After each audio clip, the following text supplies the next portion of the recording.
Hello folks, St. Paul's team here with the mighty Boman M101. I think she's ready to go.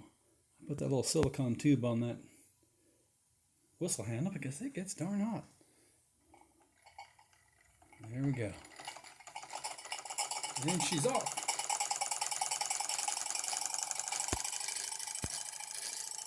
Now that's much better. I tried it on air and it ran fine. And then I ran it on steam. I found I have a whole lot of blow by, so I lapped the oscillating cylinder where it meets the frame. And that's a lot better. Not near as much steam escapage now. The connecting rod had a little bend in it, so I straightened that out. It's running much better. Much better. And we got a working oiler. There we go. Drop every now and again. The way these are set up, that piston comes out of the cylinder assembly a little bit, and this just catches that. I did a few improvements to it. I made a knurled knob right up here, because I just didn't like that screw. I've got a whole bag of parts that they're all good, but original this engine, but I made a knurled knob right there, a little piece of silicone up there. I lapped the cylinder assembly and file flatted it, straightened the connecting rod, and I made a knurled nut for the back that holds the chimney on it. Had a regular hex nut, but I was going to be taking the chimney off and on a lot. That's something you really ought to have a knurled nut on.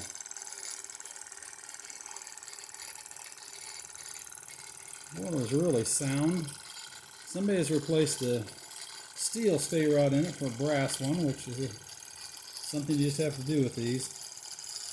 Unless you're really careful with these boilers, that steel one's going to rot out eventually. This thing's, well, it's 1928 to 1936, so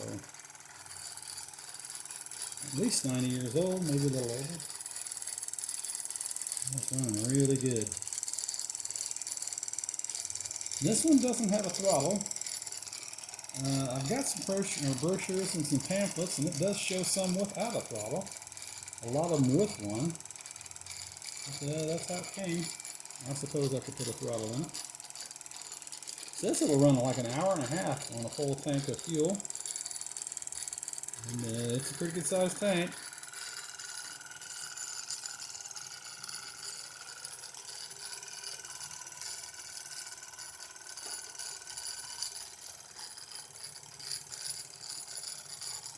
I don't doubt that it would. I'm really pleased right now. Got that big gear reduction on there. Oh yeah, it's a lot more powerful. Very powerful. It says it'll run quite a few large accessories, and I believe it would. It's the largest that Bowman made. The M101 stands for metal base. The E101 stands for wood base. And I never knew that.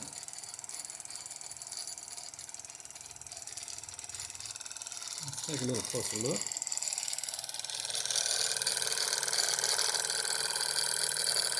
The chimney's working just fine. It's quite the runner now.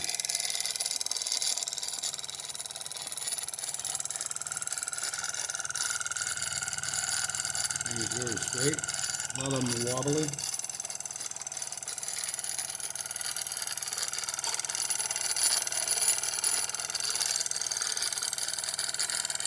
Here's my screw bolt in there. And it works. I just like the knurled nut better. It's more user friendly. So there we have it, folks. My Bowman M101. Biggest in the Bowman line. More to do here. As always, folks, thanks for looking. Bye now.